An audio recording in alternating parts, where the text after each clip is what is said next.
여러분 반갑습니다. 여러분들과 고등학교 1학년 1학기 중간고사 대비 파이널 함께 공부하고 있습니다. 자, 여러분들과 이제 화학 두 번째 시간이고요. 오늘 이제 화학 시험 범위를 다 끝낼 겁니다. 갈게요. 원자를 구성하는 입자입니다. 자, 원자를 구성하는 입자는 여러분들이 방금 전에 배웠는데 이번에는 뭘 분석해 볼 거냐면 질량이라든가 전하라든가 이런 걸 분석해 보려고 이제. 됐지? 자, 그러니까 좀 더 세부적으로 들어간다고 생각하시면 됩니다. 우리가 저번 시간에 배운 것까지 하면 자, 수소를 그리면요. 이렇게 돼요. 수소. 이렇게 그려지거든요. 아주 간단하죠. 구조가. 근데 헬륨을 그리기 시작하면 이렇게 그려져요. 양성자가 두 개 있고요. 중성자가 두 개 있고 전자가 두 개 있어요. 그럼 봐봐. 이제 얘네들이 입자를 하나하나 분석해 보는 거거든요. 자세하게 분석하는 거예요. 그럼 봐봐요. 양성자의 질량은 1.673 곱하기 10의 마이너스 24제곱입니다. 중성자의 질량은요. 1.675 곱하기 10의 마이너스 24제곱입니다. 전자의 질량은요. 9.10 곱하기 10의 마이너스 28제곱입니다. 28제곱. 28제곱이라는 숫자는 없죠? 네, 28제곱입니다. 자, 그러면 여러분들 이 질량을 외우고 다닐 거야? 아니지. 그래서 과학자들도 이거 질량을 엄청 귀찮아해요. 그래서 뭘 쓰기로 했냐면 상대적인 질량을 쓰기로 했어. 상대적인 질량. 이해되죠? 그래서 양성자의 질량을 1로 정했어. 그러면 봐봐. 중성자는 물론 0.002 곱하기 10의 마이너스 24제곱만큼 크긴 하지만 알겠죠? 근데 양성자, 중성자는 별 차이 없잖아. 대강 정했어. 과학자들도 정확함을 추구하지 않습니다. 알겠죠? 대강 정했어. 그냥 양성자랑 중성자는 질량이 똑같지. 똑같은 취급해버려요. 그 다음에 전자는요. 양성자의 질량의 1837분의 1 무려.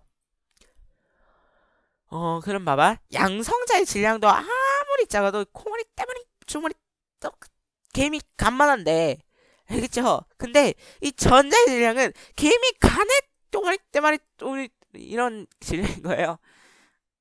이런 거죠. 알겠나요? 그래서 전자는 없는 취급합니다. 질량 입장에선. 알겠죠? 전자는 그러니까 우리가 이제 원자의 질량을 잰다 라고 하면 양성자랑 중성자의 질량을 재는 거지 전자의 질량을 재진 않는다고. 전자는 질량을 재봤자 의미가 없어. 때말이 무지리 콩만이 이런 애를 재진 않아. 알겠죠? 네. 그래서 재진 않습니다. 그 다음에 여러분들 중성자는 전하를 띄어야 안 띄어요? 안 띄죠? 네. 근데 양성자의 전하량을 분석해보니까 1.602 곱하기 10의 마이너스 19제곱이라더래요. 전자의 질량을 분석해보니까 마이너스 1.602 곱하기 10의 마이너스 19제곱이더래요. 그러면 여기서 뭔가 신기하죠? 숫자가 똑같죠? 숫자가 똑같은데 얘는 플러스일 뿐이고 얘는 마이너스일 뿐이야. 그러면 이게 도대체 어떻게 된 걸까? 그럼 봐봐. 얘의 전하량을 플러스 1로 정했어. 그러면 얘의 전하량은 마이너스 1인 거죠. 크기는 똑같은데 부호가 반대니까. 중성자는 전하를 띄지 않아 0이지. 그러면 우리는 이제 실제 질량, 실제 전하를 외우는 게 아니라 상대적 질량, 상대적 전하를 외우셔야 돼요. 됐죠? 그럼 봐봐. 그러면 헬륨을 아까 이렇게 그려진다고 했잖아. 맞지? 그러면 헬륨의 상대적 질량은 얼마입니까? 헬륨의 상대적 질량. 자, 전자는 질량 계산에 포함되지 않는다 했어? 그럼 얘만 포함되는 거야. 근데 얘의 상대적 질량이 전부 다 1이잖아. 4죠. 헬륨의 상대적인 질량은 4입니다. 그래서 여러분들 이걸 무슨 표현을 쓰냐면 질량수라는 표현을 써요. 질량수. 질량수가 정확한 뜻이 뭐냐면 이 헬륨의 질량에 관여하는 입자수를 물어보는 건데 그냥 그게 뭐 상대적 질량이지. 맞지? 그래서 그냥 질량수나 상대 질량이나 4 이렇게 표시합니다. 알겠죠? 그 다음에 여러분들 그러면 이 헬륨의 전하량은 얼마니? 라고 물어보거든. 헬륨의 전하량. 그럼 봐봐. 헬륨의 전하량은 얘는 마이너스 1, 얘는 마이너스 1, 얘는 플러스 1, 얘는 플러스 1. 얘의 전하량은 빵빵. 그러면 플러스 2 마이너스 2니까 0이지. 전하가 안 띄네? 그럼 중성이네. 이렇게 되는 거죠. 이해되죠? 넘어가서 자 그러면 이 원자라고 하는 것을 우리가 이때까지 배운 거라면 이 원자를 더 쪼갤 겁니다. 알겠죠? 이제 고등학교로 오면 얘를 더 쪼개기 시작해요. 쓸데없이 더 쪼개지. 미안해. 더 쪼갤 거야. 그러면 원자가 있었어. 근데 이 원자라고 하는 걸 자세히 분석해 보니까 원자 핵과 전자로 구성이 돼 있더라고. 근데 이 원자 핵을 더 나눠 보니까 양성자와 중성자로 구성이 돼 있더라고. 근데 이 양성자와 중성자는 공통된 입자로 구성이 돼 있어요. 그게 쿼크야. 그럼 이제부터 쿼크 배우러 갑시다.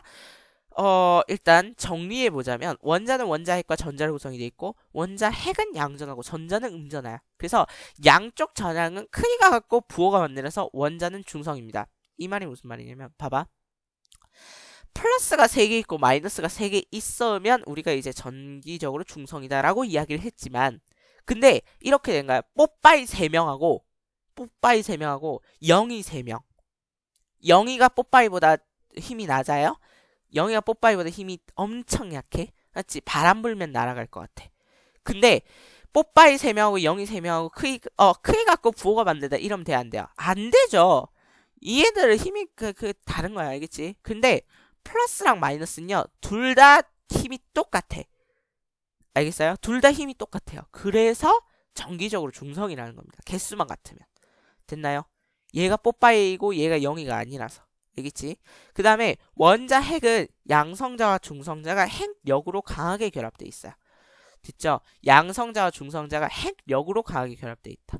라는 거.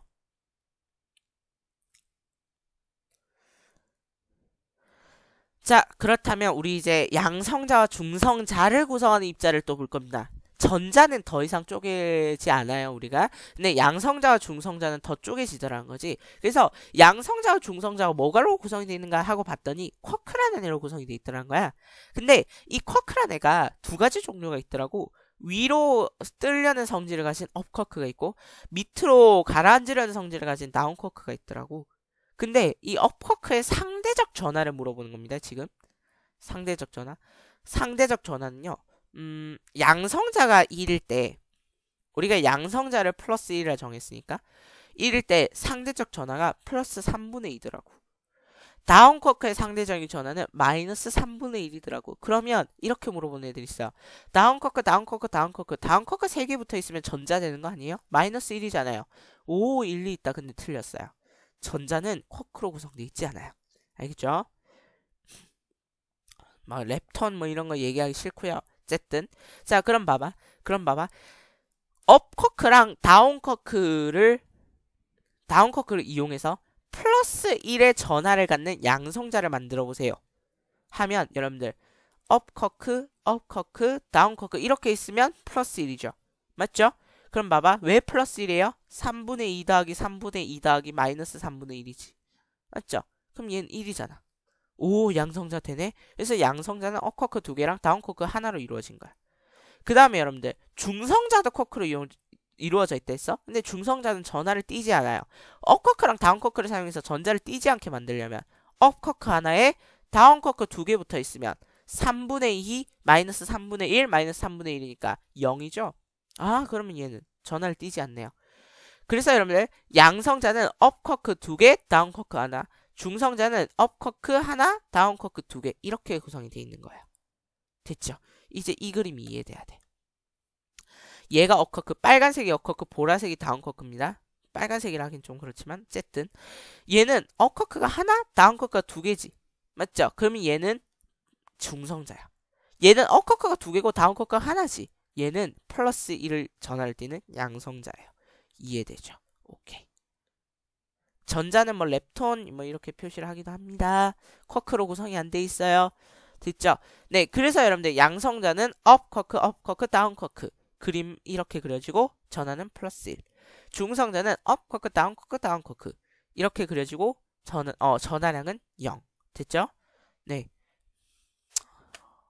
근데 여러분들 양성자를 다른 말로 하면 수소에서 원자 핵을 양성자라 그래요. 수소는 중성자가 안 붙어 있거든. 그래서 수소에서 원자 핵만 따오면 얘가 양성자야. 그래서 양성자나 수소의 원자 핵이나 같은 말입니다. 이해되시죠? 내가 이 그림을 왜 붙여놨지? 분명히 뭔가를 하려고 했었는데. 어, 기억이 안 나요. 분명히 뭔가를 하려고 했었는데. 기억이 안 나. 미안해요. 자, 내가 뭘 하려고 했었을까? 일단 넘어갈게요. 빅뱅 우주론. 학습지에 있는 내용만 다 설명하면 되는 거죠. 맞죠? 네. 빅뱅 우주론 갈게요. 빅뱅 우주론. 우주가 137억 년 전에 초고온, 아주 상상할 수 없는 높은 온도, 초밀도, 엄청나게 높은 밀도에서 그렇게 생긴 한 점에서 폭발했대요. 그러면서 우주가 팽창하기 시작했대. 자, 그래서 여러분들 빅뱅 우주론을 생각하게 된 계기는, 얘가 증거라는 소리는 아니지만 생각하게 된 계기가 뭐냐면, 여러분들 1단원에 1을 배웠어야 되는데 사실은 우주가 팽창합니다. 우리가 살고 있는 우주는요, 지금 크기가 점점점 커지고 있어요. 그럼 봐봐. 시간이 흐르면 우주의 크기가 커져. 우주의 부피가 커진다는 거든. 그러면 이 시간을 과거로 돌려보면 우주가 줄어들고 있다는 뜻이 아닐까? 그러면 아주 시간을 먼 과거로 되돌려보면 우주는 한 점이 아니었을까? 라는 생각에서 시작한 것이 빅뱅 우주론입니다. 근데 여러분들 절대 얘가 증거가 되진 않아. 우주가 팽창한다는 게 빅뱅 우주론의 증거는 될 수 없어요. 됐죠? 증거는 뒤에 가서 따로 배울 거야. 그래서 초고온, 초밀도의 아주 작은 한 점에서 대폭발을 일으켰어. 그러면서 우주 팽창을 하기 시작했다라는 설이야. 썰. 아무도 빅뱅 우주론이 아무도 빅뱅 우주론이 맞다라는 걸 확신하지 못해요. 왜? 우리가 137억 년 전에 살아봤었어야 알지. 이해돼?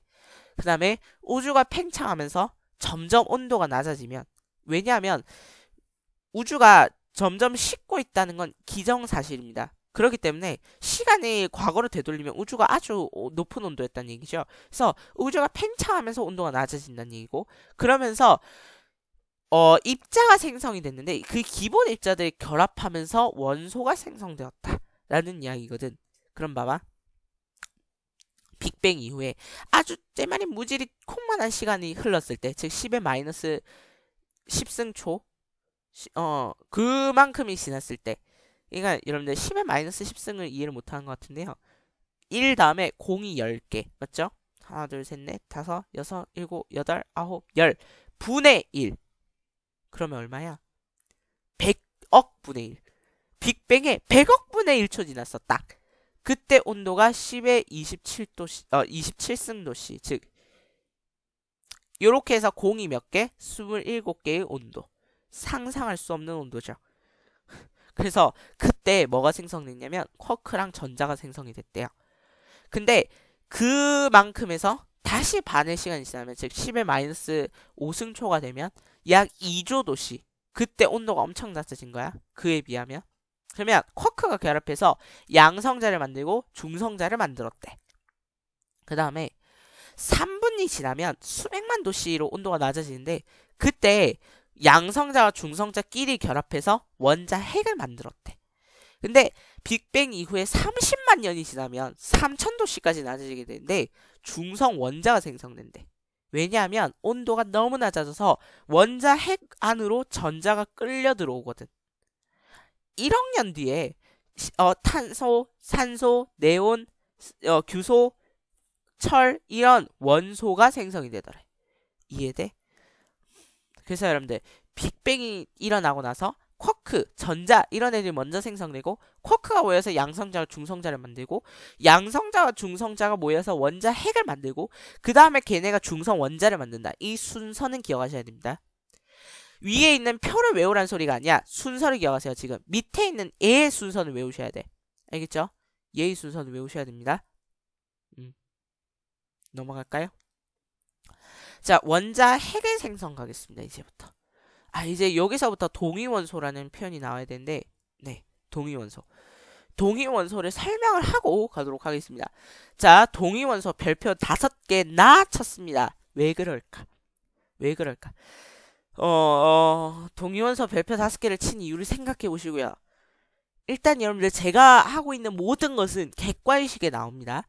근데 별표 5개를 특히 쳐놓은 데는 이유가 있어요. 이 정도 했으면 알아들으셔야죠. 그럼 봐봐. 그냥 우리가 얘기하는 수소라는 건 양성자 하나랑 중성자 0개, 전자 1개로 구성이 되어 있어. 이해돼요? 근데 중수소라는 놈이 있다? 중수소? 무거운 수소라는 소리인데, 얘는 양성자에 중성자가 떡하니 붙어.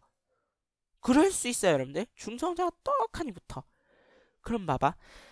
자, 그럼 봐봐. 얘는 원자 번호를 바꿀 수 있어, 없어? 없어. 원자 번호는 그대로야. 원자 번호는 1번이야. 왜? 원자 번호는 양성자 수니까. 양성자 수가 바뀌어야 원자 번호가 바뀌는 거야. 근데 중성자가 떡하니 붙었네? 그럼 뭐가 바뀌냐면요. 질량이 바뀌죠. 그래서 동위원소의 별칭이 뭐냐면 원자 번호는 같고 질량 수가 다른 원소 또는 화학적 성질은 같은데 물리적인 성질이 다른 원소. 자, 그럼 봐봐. 그냥 우리가 수소를 가지고 만든 물은요 깨끗해요. 마시면 돼요. 근데 중수소짜리 물을 마시면요 심하면 죽을 수 있어요. 죽어요. 그냥 죽는다고 할게요. 죽어요. 왜 그러냐면 이게 너무 무거워서 찢어져요. 다 찢어져. 알겠지? 그러니까 여러분들 중수소 갖고 물 마시면 안 돼요. 그 다음에 여러분들 삼중수소. 중성자가 2개나 붙어 있는 거야. 2개씩이나. 그러면 삼중수소는 질량수, 그러니까 질량을 결정하는 숫자가 3개죠. 뭐 이렇게 보시면 되겠습니다. 그래서 동위원소는 어떻게 설명하면 되냐면요. 같은 원소이나 중성자 수가 달라서 같은 원소인데 중성자 수가 달라서 물리적인 성질 또는 그냥 다른 원소처럼 행동하는 거죠. 이해되나요? 그게 동위원소예요. 알겠지? 동위원소 뜻이 그렇습니다. 그렇다면 하나만 더 할게요. 하나만 더 하자면 요거 들어가기 전에 자 수소를 이렇게 표시하거든요. 얘가 무슨 뜻이냐면 봐봐. 원자를 표시할 때 이렇게 표시해요. 1은 원자 번호야. 그럼 얘가 뭘 의미하냐면 양성자 수를 의미합니다. 근데 이 위에 있는 1은요. 이름이 질량수예요. 그러면 질량을 결정하는 숫자라고 아까 설명드렸잖아요. 그럼 얘는 양성자 수와 중성자 숫자를 더하기만 해주면 질량수가 됩니다. 됐죠? 네. 그럼 봐봐. 자, 우리가 그냥 수소는 원자 번호, 즉 양성자 수가 하나죠. 근데 중성자가 없으니까 양성자 더하기 중성자를 여기다 써준다니까. 근데 양성자가 하나고 중성자가 0개니까 1 이렇게 쓴다고. 그럼 봐봐. 중수소의 경우에는 양성자 수는 여전히 하나야. 근데 양성자 수가 하나인데 중성자가 하나지. 그러면 여기에는 2를 써줘야 되는 거예요. 이해돼요? 하나만 더 해볼까? 헬륨은 원자 번호 몇 번? 2번. 양성자가 2개야. 외워야죠. 근데 여기에는 양성자가 2개고 중성자가 2개 있어. 그러면 헬륨의 질량수는 4입니다. 이해되죠? 네. 그래서 여러분들 요렇게 이야기를 하는데요. 일단 이 글만 보고 넘어가겠습니다. 밑에 거는 신경 쓰지 않으셔도 돼요. 양성자와 중성자가 강한 핵력으로 결합했는데 중수소 원자핵 2개가 헬륨 원자핵을 만들었다. 이 얘기거든. 됐지? 이걸 무슨 핵 융합 반응이라 하냐면 수소가 핵 융합을 해서 헬륨을 만들었잖아. 그래서 수소 핵 융합 반응 또는 핵 융합 반응이라고 이야기를 합니다. 됐죠? 근데 요 그림을 볼 게 아니고 요거를 분석할 수 있어야 돼요. 머리가 아프다 맞죠? 네. 근데 할 수 있어요. 할 수 있어. 충분히 할 수 있어. 제가 이걸 만든다고 10분이 걸렸어요. 이거 다 수식으로 집어넣어야 돼서 오래 걸렸거든. 그래서 좀 봐줘. 제발 성의를 생각해서. 자, 1의 1짜리 수소가 있어요. 1의 1짜리 해석해봐. 뭐니? 양성자가 하나. 근데 이 1은 양성자 더하기 중성자네. 가 1. 그러면 양성자가 하나면 중성자가 빵개. 그러면 1의 2짜리 수소. 얘는 무슨 뜻이야? 양성자가 하나. 그러면 양성자 더하기 중성자가 2개. 그러면 양성자가 하나, 중성자가 하나. 그럼 얘는 무슨 수소? 중수소. 해석만 하면 돼요. 해석만. 그럼 봐봐. 2의 3짜리 헬륨 해석해볼까? 양성자 몇 개? 2개. 양성자 더하기 중성자가 몇 개 있으니까 3개. 그러면 양성자가 2개 있으면 중성자는 하나. 해석만 할 수 있으면 돼. 알겠지? 해석만 합시다. 갈게요. 1의 1짜리 수소가 있었어. 근데 얘가 뭘 만나면 중성자를 만나. 그러면 1의 2짜리 수소가 돼요. 중수소가 되는 거지. 맞지? 근데 이 중수소는요, 두 가지 갈림길이 있어. 두 가지 갈림길이 있는데요. 얘는 뭐냐면 뉴트럴의 줄임말이거든. 중성자란 뜻입니다. 중성자는 원소 기호가 따로 없어요. 그냥 n이라고 표시하면 중성자가 됩니다. 근데 왜 0의 일자리 n이라고 표시하냐면 양성자가 없죠.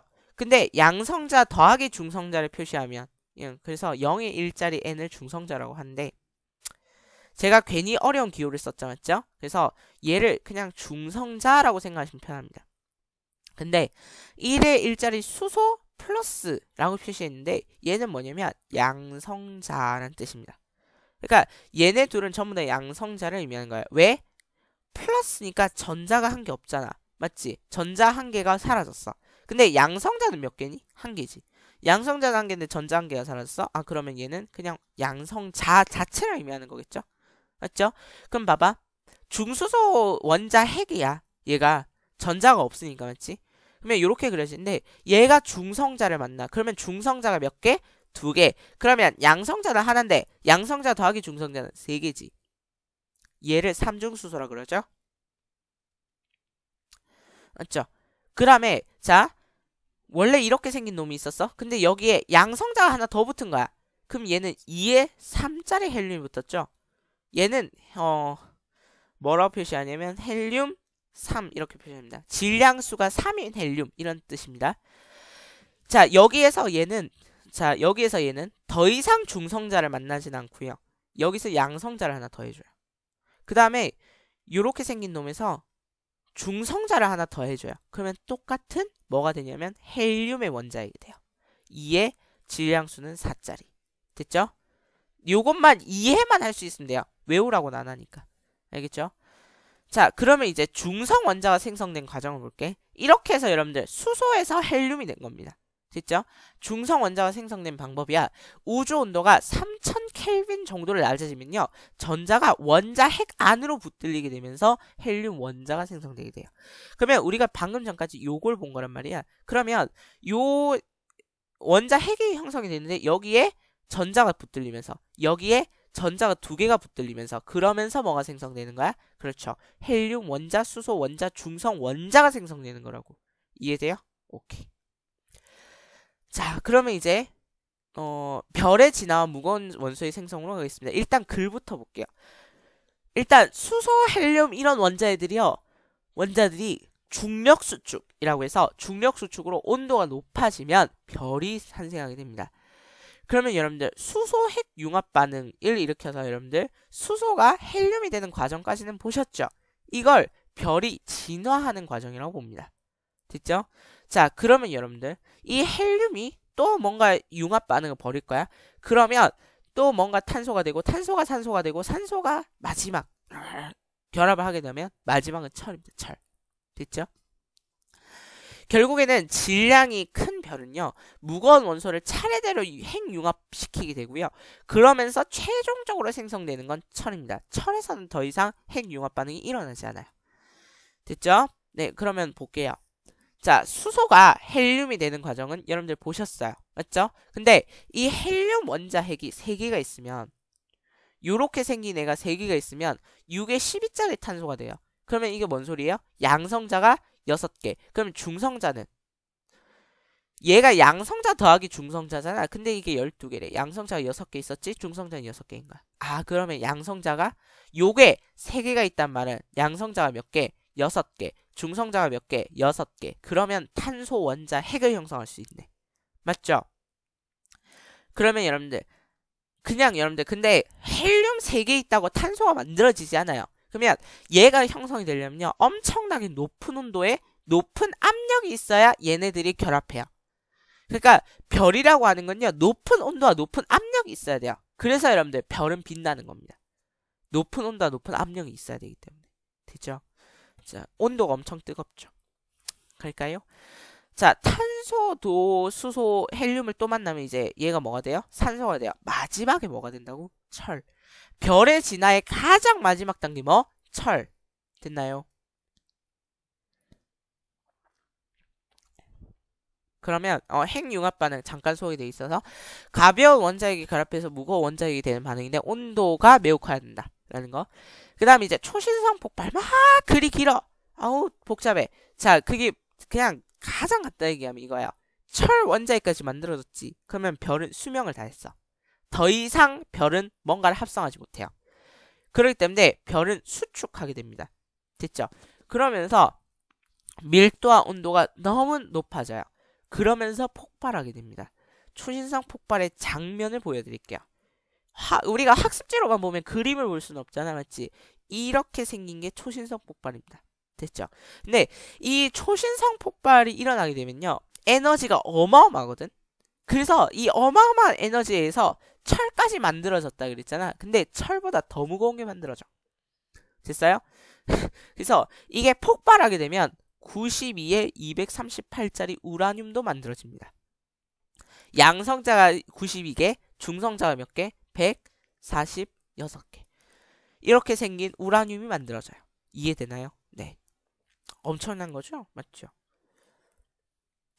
그 다음 여러분들, 방사성 붕괴로 넘어갈게요. 방사성 붕괴. 자, 근데 방사성 붕괴도 또 5개입니다. 맞죠? 별이 5개. 근데 제가 하는 모든 건 다 객관식이라 그랬어? 그럼 별이 5개인 이유는 따로 있겠지. 자, 원자핵이 불완전해서, 자, 방사성 붕괴는 정신 차리고 들으셔야 돼. 정신 차리고 들으세요. 원자핵이 불안정하거든? 근데 원자핵이 불안정하다의 기준은 뭐냐면 전자가 아니야. 양성자와 중성자의 비율이에요. 양성자와 중성자의 비율이 안정, 불안정을 결정한다고. 그럼 봐봐. 수소에는 양성자가 하나 있으면 중성자는 없는 게 안정한 겁니다. 헬륨의 입장에서는요, 양성자가 2개죠. 중성자가 2개 있어야 안정한 겁니다. 이런 거예요. 그러니까 원소마다 다 달라. 비율이란 거는. 그 비율을 우리가 외울 순 없지. 근데 그 비율이 안 맞으면 그때 나타나는 현상을 볼 수 있다는 거야. 스스로 방사선, 우리가 볼 수 없는 그러한 형태의 선을 내면서 안정한 원자핵으로 변하더라는 거야. 됐죠? 그게 바로 방사성 붕괴예요. 됐죠? 그러면 이 방사성 붕괴는 3가지 종류가 있는데 지금 아까 보신 대로 알파 붕괴, 베타 붕괴, 감마 붕괴가 있습니다. 지금부터 3가지 전부 잘 들으셔야 됩니다. 방사성 붕괴는 많은 학생들이 어려워해요. 그래서 잘 들으세요. 양성자 수와 중성자 수가 2개씩 감소하면서 에너지를 방출한다 라는 건데 이게 뭔 소리냐? 봐봐. 요렇게 생긴 원소가 있었어요. 95에 241짜리. 얘는 심지어 무슨 원소인지 모르겠다. 주기율표 보고 올까요? 이렇게 생긴 원소가 있는데 이렇게 생긴 원소는요, 너무 불안정해요. 너무 불안정해. 95에 241은요, 너무 불안정해요. 그래서 얘가 뭘 방출하냐면요, 2에 4짜리 헬륨을 방출해요. 헬륨의 원자핵을 방출해. 즉 양성자 2개와 중성자 2개를 방출할 수 있다는 거야. 얘 입자를 우리가 무슨 입자다라고 부르기로 했냐면 알파 입자라고 부르기로 했어요. 그래서 얘 이름이 알파 붕괴예요. 됐죠? 그래서 여러분들, 그러면서 양성자가 2개 줄고 질량수가 4개 줄어요. 그게 알파 붕괴야. 됐지? 자, 알파 붕괴를 설명하시오 라고 물어보면 어떻게 답하면 돼요?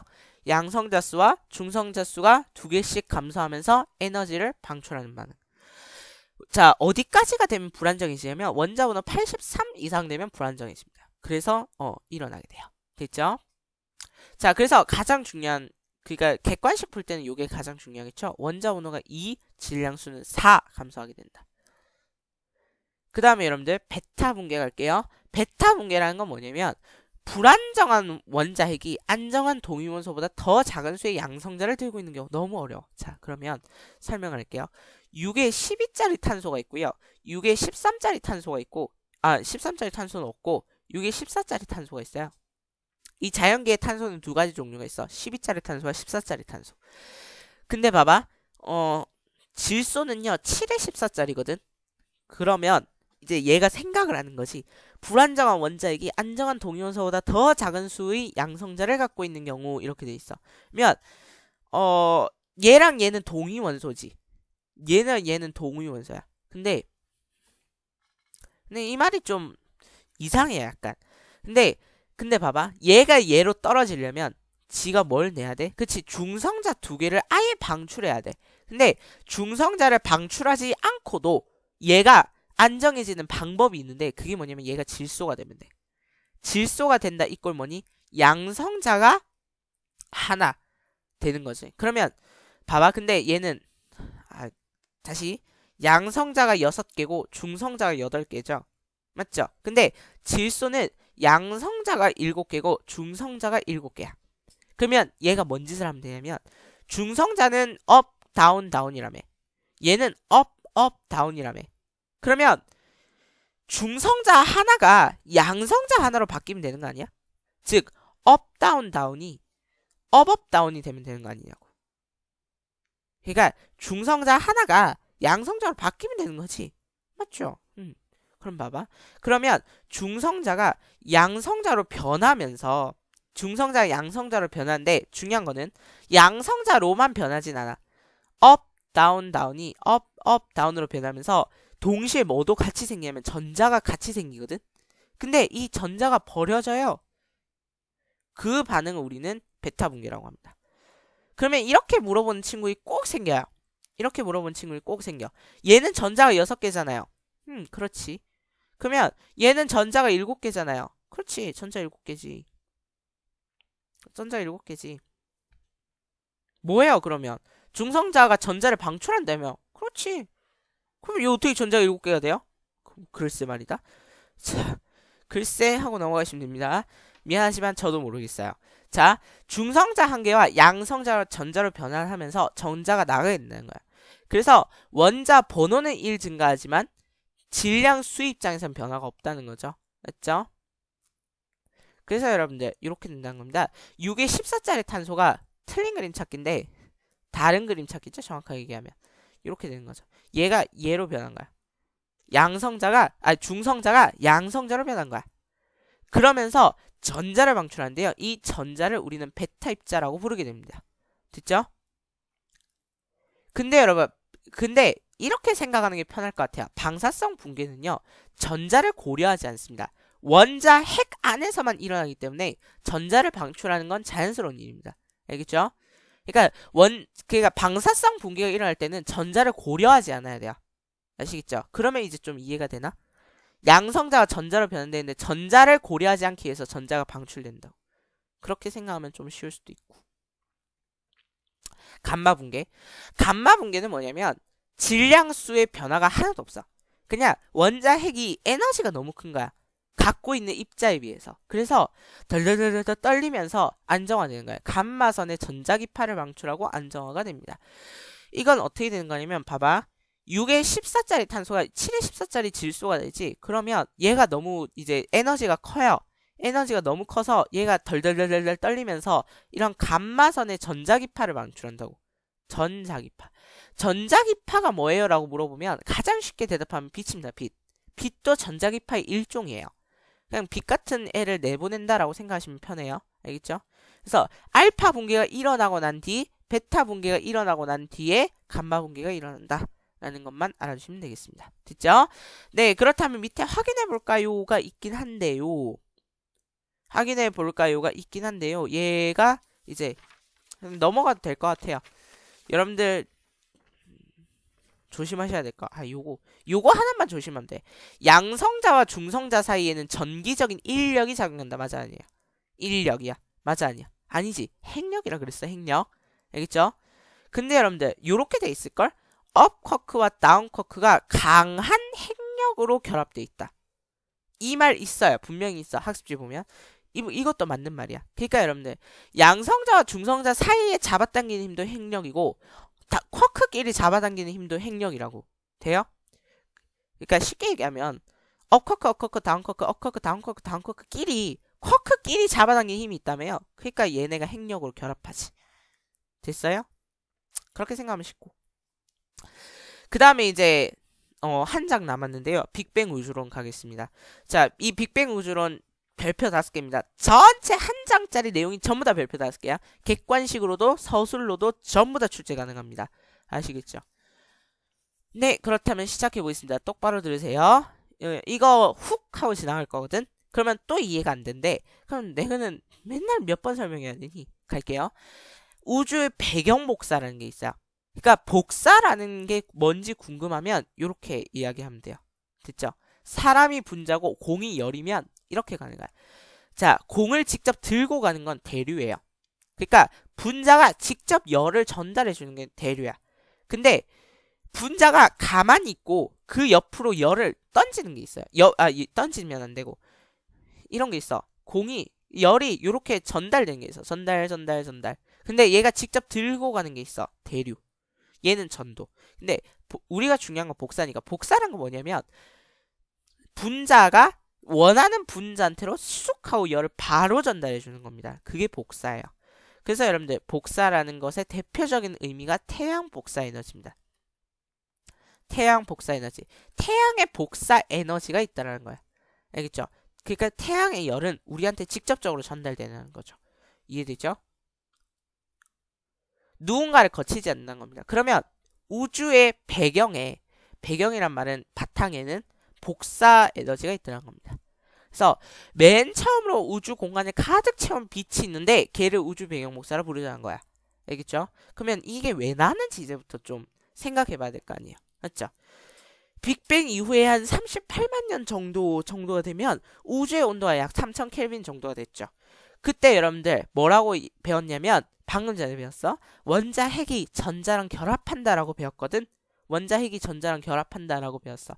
그러면서 처음으로 뭐가 형성이 되냐면 원자가 형성이 돼요. 원자 핵이 전자랑 붙으면서 처음으로 중성 원자가 형성이 돼. 근데 전자가 이렇게 마구마차비로 돌아다녔을 때는요. 빛도 하나의 입자거든요. 빛은 질량이 없는 입자예요. 그래서 빛도 입자이기 때문에 얘네들끼리 힘이 너무 강했어요. 그러니까 빛이 자기 마음대로 움직이지를 못했다고. 원래 마음대로 움직이는 게 정상인데. 그래서 여러분들 원자 핵이 전자랑 결합하면서 그때부터 원자가 형성이 되는데 그러면 전자 입장에서는 원자 핵 안에 전자가 붙들린 거잖아요. 그래서 빛 입장에서는 얘로부터 해방이 된 겁니다. 그래서 빛이 전자와의 상호작용으로부터 자유로워지면서 우주가 투명해졌다는 거죠. 그럼 여러분들 한번 볼게. 뒤로 한번 볼까? 이렇게 되는 거야. 봐봐. 원래는 전자가 원자 핵에 안 붙들려 있었어. 그래서 우리가 빛이 이렇게 가려고 했는데 빛이 가려고 했는데 전자한테 붙들려서 가지를 못하는 거야. 제대로.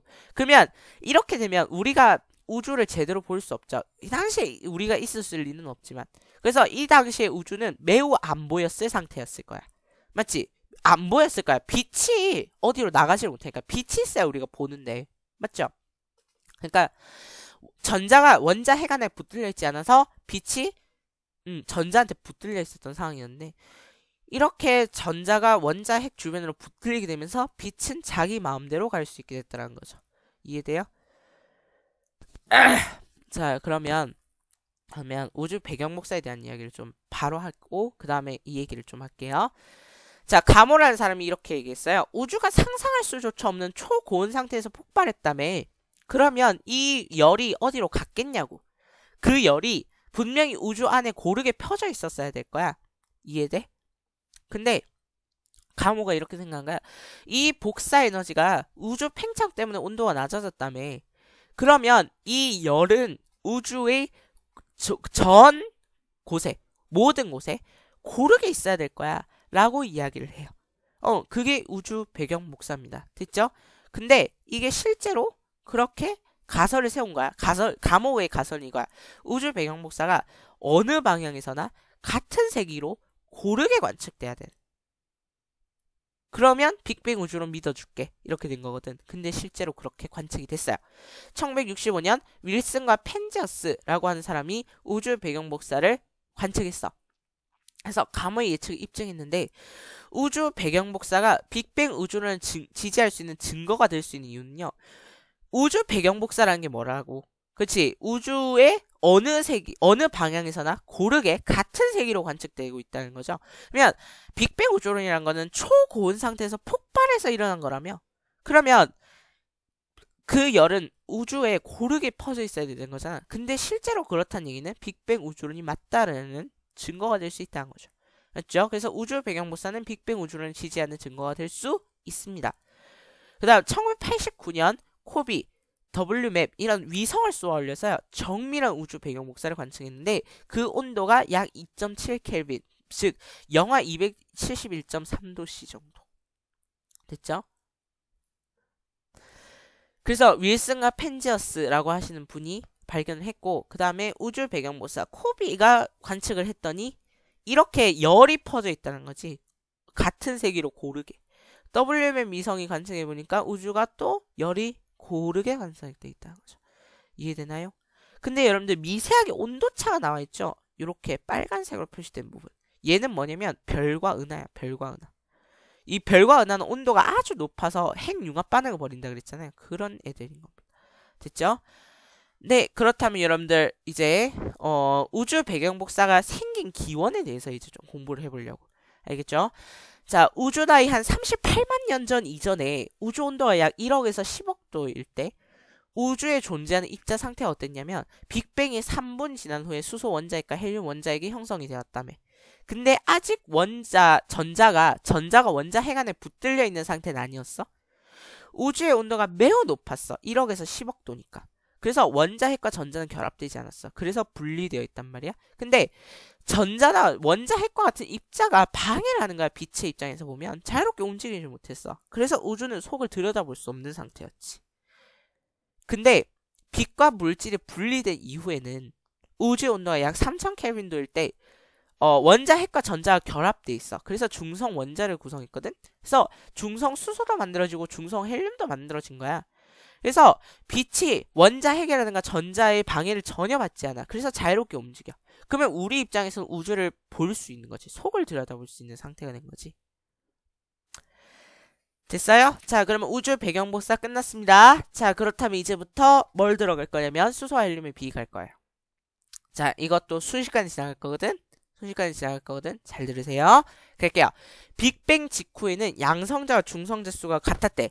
근데 중성자가 붕괴하기 시작하면서 베타 붕괴. 자, 중성자가 붕괴하기 시작하면서 빅뱅 후에 한 3분 정도는 양성자와 중성자의 개수비가 7대1이 되었대. 이게 왜 7대1인지는 얘기해 줄 수가 없어요. 얘를 얘기하면 어마어마하게 복잡해져. 나도 몰라요. 알겠죠? 이거 어마어마하게 복잡하니까. 그러니까 그냥 이건 받아들여야 돼. 양성자와 중성자 개수비가 7대1 정도가 됐대. 근데 중성자와 양성자가 1대1로 결합해서 중수소 원자가 핵이 되었고 그 다음에 중수소 원자핵은 1의 2짜리 수소잖아. 맞지? 그러면 1의 2짜리 수소가 2개 있으면 뭐가 돼? 2의 4짜리 헬륨이 되는 거잖아. 돼요? 그래서 헬륨 원자핵이 된 거야.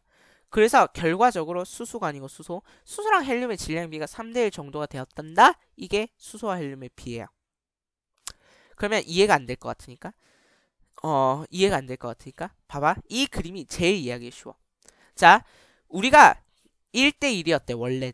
근데 이게 몇 대 몇으로 변했다고? 7대1로 변했다고. 그러면 양성자 내가 14개를 하고 중성자 2개를 할게. 근데 양성자 2개랑 중성자 2개가 결합하면 뭘 형성한다고? 헬륨을 형성한다며? 근데 이 나머지 12개의 양성자는 뭐니? 수소죠. 수소 원자핵이죠. 정확하게 얘기하면 수소 원자핵이지. 맞지? 그러면 얘의 질량 얼마니? 얘의 질량. 얘는 질량이 하나 이렇게 되잖아. 10이죠. 상대적 질량이 10이야. 근데 얘는 하나니까 4개지. 그러면 여러분들 우주에 존재하는 수소와 헬륨의 질량비는 얼마가 되었어야 할 것이다? 3대1이 되었어야 될 것이다. 이게 여러분들 뭐냐면 수소와 헬륨의 비예요. 그러면 개수비로 따지자면 12대1이지. 수소가 12개 있으면 헬륨은 1개 있는 거잖아. 질량으로 따지니까 12대4가 된 거지. 맞죠? 그럼 여러분들 정리해볼까? 그래서 수소와 헬륨의 질량비가 3대1이 돼야 된다. 이해돼요? 수소와 헬륨의 개수비는 12대1이 돼야 된다. 이해돼요? 그러면 이 이론적으로 계산 질량비가 우주의 별과 은하를 이루는 원소를 선 스펙트럼을 이용해서 분석해보니까 똑같더래. 오, 신기하다. 그래서 빅뱅 우주론의 증거가 되더란 겁니다. 그럼 봐봐. 이 그림 보고 답하세요. 초기 우주에서 양성자와 중성자의 개수비는 7대1이었어. 근데 요 양성자 두 개랑 중성자 두 개가 합해져서 뭘 형성했다고? 2의 4짜리 헬륨 원자핵을 구성했다고. 그래서 수소 원자핵과 헬륨 원자핵의 개수비가 12대 1이지. 근데 아까 수소 원자핵은 하나의 질량이 1이라며. 근데 헬륨 원자핵은 하나의 질량이 4라며. 그럼 얘는 질량비로 따지자면 12대 4지. 3대 1이야. 그래서 질량비가 3대 1인 거야. 이해돼요? 3대 1인 거야. 그럼 봐봐. 이렇게 물어보면 답할 수 있어야 돼요. 초기 우주에 존재하는 헬륨의 질량비는 얼마였습니까? 봐봐. 초기 우주의 수소 원자핵과 헬륨 원자핵은 3대 1이었다? 근데 야가 100%를 차지하지. 그러면 헬륨은 넷 중에 하나인 거잖아. 얘는 넷 중에 3개인 거고. 헬륨의 질량비는 25%지. 그러면 수소의 질량비는요? 75%. 답할 수 있겠죠? 네. 그러면 여러분들 마지막까지 잘 들었던 친구들을 위해서 잠깐 정리하겠습니다.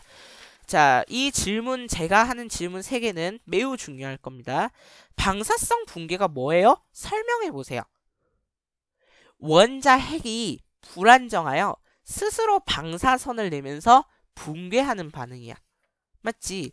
그래서 붕괴하는 반응인데, 그러면 스스로 안정한 원자핵으로 변하는 현상 또는 붕괴하는 반응. 그러면 알파 붕괴란 뭐예요? 양성자 수와 중성자 수가 각각 2개씩 감소하면서 에너지를 방출해요. 그 다음 베타 붕괴가 뭐예요? 불안정한 원자핵이 중성자가 양성자로 변하면서 전자가 방출되는 반응이에요. 감마 붕괴가 뭐예요? 원자핵의 에너지가 너무 크면 감마선의 전자기파가 방출되는 반응이에요. 됐죠? 그럼 여러분들 동위 원소에 대해서 예를 들어서 설명할 수 있어요? 동위 원소라는 건 뭔데요?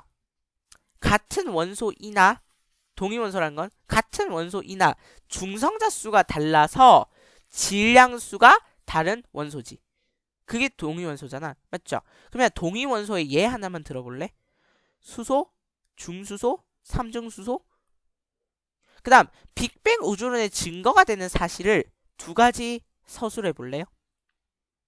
첫 번째, 우주 배경 복사가 여러분들 우주 배경 복사가 어느 곳에서 어느 방향에서나 같은 세기로 고르게 관측되었어요. 이게 빅뱅 우주론의 증거가 될 수 있죠. 그 다음 2번째 뭐니? 이론적으로 계산한 수소와 헬륨의 질량비인 3대 1이 우리가 우주에 존재하는 별과 은하를 우주의 별과 은하를 이루는 원소를 선 스펙트럼을 이용해서 분석한 결과가 같았어. 그래서 얘는 빅뱅 우주론의 증거가 될 수 있지. 이해돼? 그래서 여러분들 이렇게 정리하시면 됩니다. 요거는요. 방금 전에 제가 한 질문은요. 여러분들이 답을 외우셔야 될 겁니다. 아시겠죠? 네, 이렇게 해서 과학 A 파트 시험 범위 전부 다 정리해봤고요. 자, 그렇다면 저는 다음에 과학 B, 과학 C, 물리 요걸 들고 여러분들과 찾아뵙도록 하겠습니다. 수고하셨습니다.